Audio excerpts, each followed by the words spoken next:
It's early morning, and the world is still dark. A quiet church in Midlothian, Texas, stands empty, or so it seems. But inside, a figure moves through the halls. They're dressed in SWAT-like tactical gear, the kind of outfit meant to intimidate. Their face is covered, their hands are gloved, and in their left hand, they hold a hammer.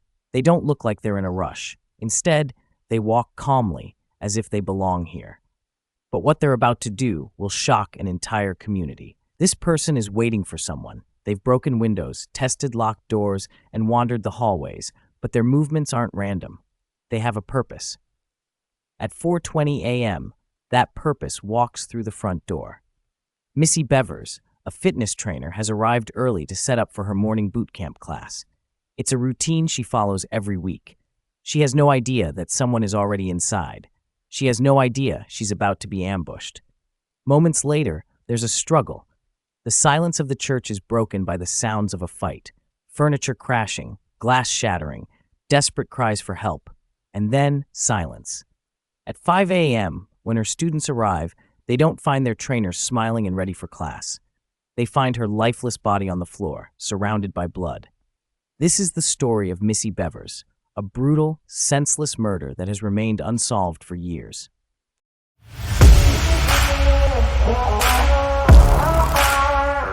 Missy Bevers wasn't just a fitness trainer. She was a mother, wife, and friend to many.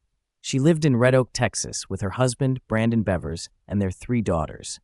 At 45 years old, she was known for her energy, her charisma, and her passion for helping others. Missy worked for Camp Gladiator, a fitness program where she led outdoor boot camps.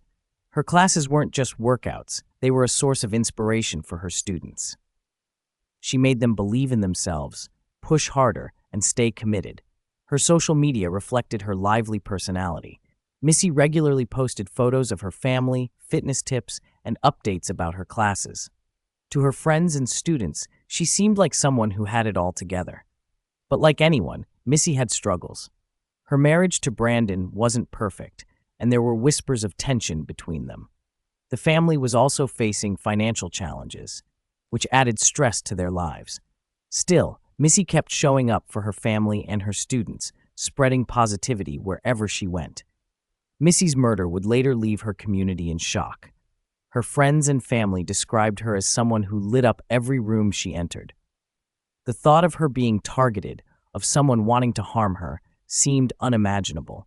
But as investigators dug deeper into her life, they began to uncover details that would complicate the case.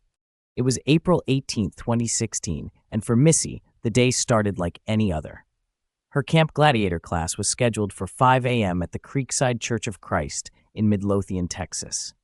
Missy arrived early, as she always did, to set up.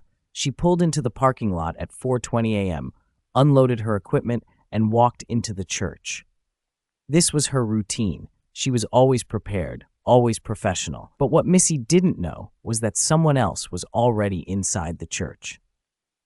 Surveillance footage from earlier that morning showed a figure walking through the hallways. They were dressed in SWAT-like tactical gear, complete with a helmet, gloves, and boots. Their face was covered, and they carried a hammer. The footage showed them calmly breaking windows, trying locked doors, and pacing the halls. Their movements were deliberate, almost like they were waiting for someone. When Missy entered the church, she was walking straight into an ambush. Police believe the suspect attacked her almost immediately after she entered. There was no time to run, no time to call for help. What happened next was a brutal, violent struggle that would leave the church floor covered in blood. At 5 a.m., Missy's students began arriving for the boot camp class. They were expecting to see their trainer, setting up mats and equipment with her usual smile. Instead, they walked into a nightmare. Missy's body was lying on the floor, surrounded by blood. The scene was chaotic. There was broken glass everywhere, overturned furniture, and signs of a violent struggle. The students immediately called 911. When police arrived, they were met with one of the most disturbing crime scenes the small town of Midlothian had ever seen. Missy had suffered multiple wounds to her head and chest. The brutality of the attack shocked even experienced investigators. The fact that it had happened inside a church, a place of safety and peace, made it even harder to comprehend. Missy had no known enemies. She was loved by her students, her family, and her community. The randomness of the crime left everyone shaken, but as police began to piece together the evidence, a clearer picture of the suspect started to emerge. The most chilling evidence in this case came from the church's surveillance cameras. The footage showed the suspect wandering through the halls before the murder. They were dressed in full tactical gear, making it impossible to identify them. Their helmet and gloves concealed their face and hands, and their movements were deliberate and calm. One detail stood out: the suspect's gait. They had a noticeable limp or an uneven stride, which investigators hoped would help someone recognize them. Another clue was the hammer, which the suspect carried in their left hand, suggesting they might be left-handed. Despite these clues, no one has been able to identify the person in the footage. In the days leading up to her murder, Missy Bevers received messages on her LinkedIn account that police would later describe as strange or creepy. These messages weren't overtly threatening, but they were unsettling enough to raise concerns. Missy had reportedly mentioned these messages to a close friend, saying they made her feel uneasy. While she didn't seem overly worried at the time, investigators would later wonder if these messages held a clue to her murder. The exact content of the messages hasn't been publicly disclosed by law enforcement, but they were described as flirtatious and inappropriate. Some sources suggest the sender appeared to have an unusual interest in Missy, praising her appearance and commenting on her posts in a way that felt intrusive. The tone wasn't aggressive or explicitly threatening, but it crossed the line into discomfort. Police investigated the LinkedIn messages thoroughly, trying to trace the sender. The goal was to determine if the person behind these messages could have been connected to the murder. Unfortunately, no direct connection between the messages and her murder was ever established. The messages remain a frustrating dead end, a tantalizing clue that leads nowhere. The unsettling LinkedIn messages fueled speculation that Missy might have been targeted by someone who had been watching her from a distance. Social media can make people vulnerable, especially when they're active and well-known in their communities. Missy's frequent posts about her fitness classes and daily routines could have made it easy for someone to learn her schedule, her habits, and even where she would be at specific times. Unlike platforms like Facebook or Instagram, LinkedIn is primarily a professional networking site. It's not where you'd expect to find stalkers or inappropriate messages. This detail added an extra layer of oddness to the situation.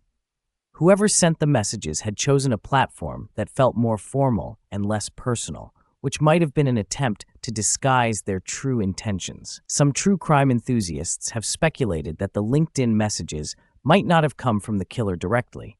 Instead, they could have been a red herring, an unrelated but coincidental event that distracted from the real motive behind Missy's murder. Others believe the messages might point to a larger pattern of harassment or obsession, indicating that someone had been fixating on Missy for a long time. Law enforcement took the LinkedIn messages seriously, but the investigation hit a wall. Tracing online messages can be difficult, especially if the sender was using fake profiles or anonymizing their location. Police reportedly questioned multiple individuals connected to Missy's professional and personal life, including people who might have interacted with her on LinkedIn. However, no arrests were made and no suspects were named in relation to the messages. The lack of resolution around the LinkedIn messages left a lingering sense of unease. For Missy's family, friends, and the investigators working tirelessly on the case, the mystery of the LinkedIn messages was just one more frustrating layer in an already baffling crime. To this day, the creepy messages remain one of the many unanswered questions in the unsolved murder of Missy Bevers. From the moment police arrived at the crime scene, it was clear this was no ordinary case.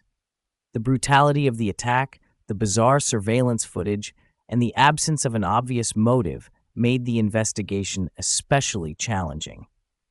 The Midlothian Police Department worked tirelessly to piece together what had happened, but the clues they uncovered only deepened the mystery. The first step was reviewing the surveillance footage. The cameras inside the church captured the suspect walking through the halls, carrying a hammer. Investigators studied the footage frame by frame, analyzing the suspect's movements, their gait, and their actions. They noted the suspect's limp or uneven stride and the fact that they carried the hammer in their left hand. These details were shared with the public in hopes that someone might recognize the person in the video. Police also examined the crime scene itself for evidence. Blood spatter patterns, broken glass, and overturned furniture told the story of a violent struggle. Missy had fought hard to defend herself, leaving behind physical evidence of the attack. Investigators collected fingerprints, DNA, and other forensic evidence, but none of it led to an immediate breakthrough. The lack of witnesses and the absence of any clear motive left investigators with more questions than answers. One of the most puzzling aspects of the case was the suspect's appearance and behavior. The SWAT-style tactical gear was a strange choice, and it raised several theories. Some believed the outfit was meant to intimidate Missy or confuse investigators, while others thought it might have been a disguise to conceal the suspect's identity. The helmet and gloves made it impossible to tell the suspect's gender or even basic physical details. Some theorized that the suspect might have been a woman based on their smaller build and gait. Others argued that the tactical gear made it hard to judge physical characteristics accurately. The limp or uneven gait was another odd detail. Was it real, or was it part of the disguise? If it was genuine, it could mean the suspect had an injury or physical condition. But if it was fake, it suggested a level of premeditation and planning that was chilling. Another theory was that the suspect could have been a hired hitman. The calm and deliberate movements, combined with the brutal nature of the attack, led some to believe this was the work of a professional. If so, who hired them, and why?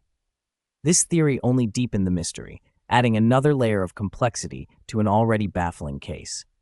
As investigators dug deeper, they began to wonder if the killer might have been someone Missy knew. The attack didn't seem random, it felt targeted. Someone had entered the church early, waited for her to arrive, and ambushed her almost immediately. This level of planning suggested a personal motive. Police interviewed Missy's family, friends, and colleagues to learn more about her life. They uncovered potential sources of tension, including marital struggles and financial stress. Missy's husband, Brandon, was out of town on a fishing trip at the time of the murder, but he was questioned extensively.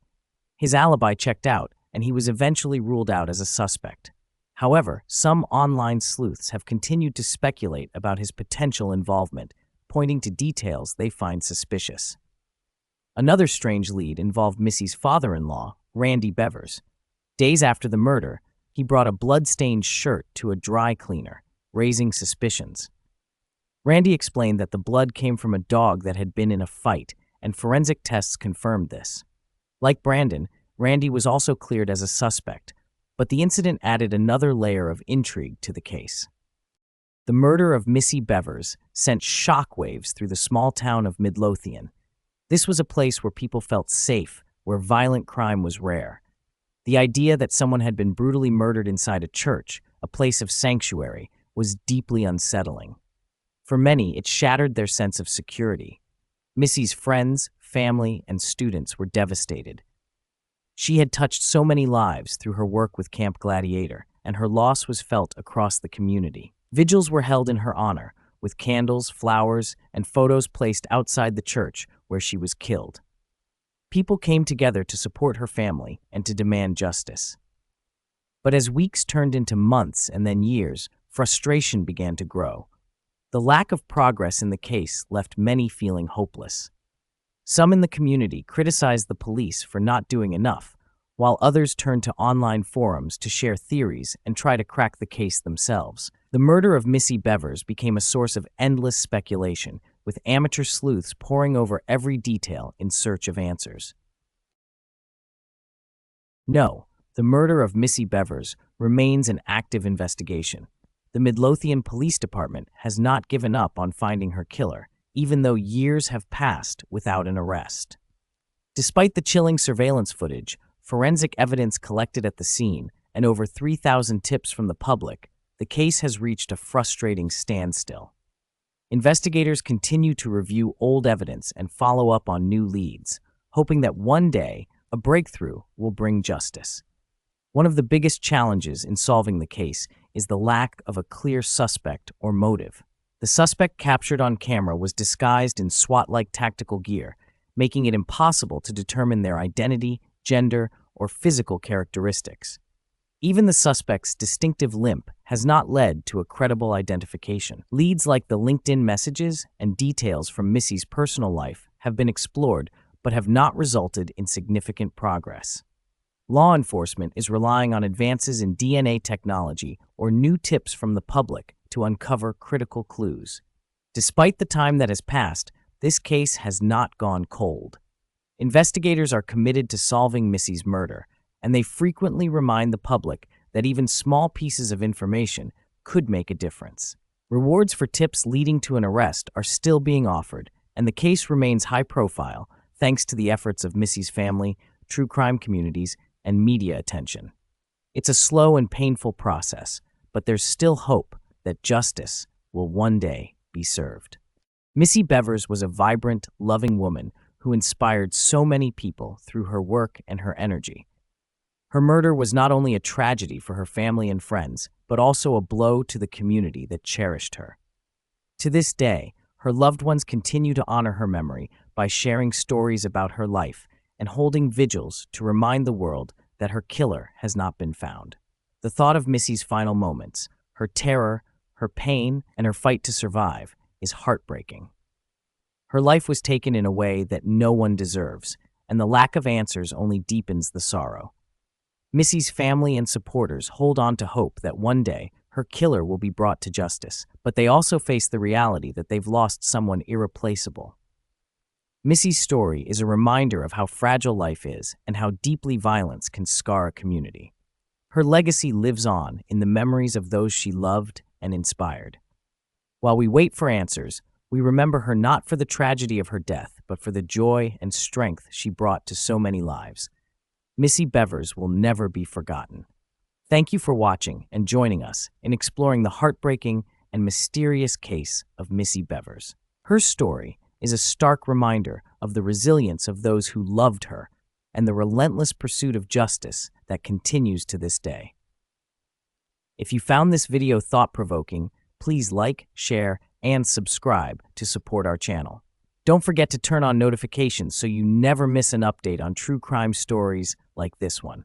Your support helps keep these cases in the public eye and ensures that the victims' memories are never forgotten. Let us know in the comments what you think about this case. Do you believe the suspect will ever be found? And what are your theories about the crime? We'd love to hear your thoughts. Stay safe, take care of each other, and remember to keep seeking justice for those who can no longer speak for themselves.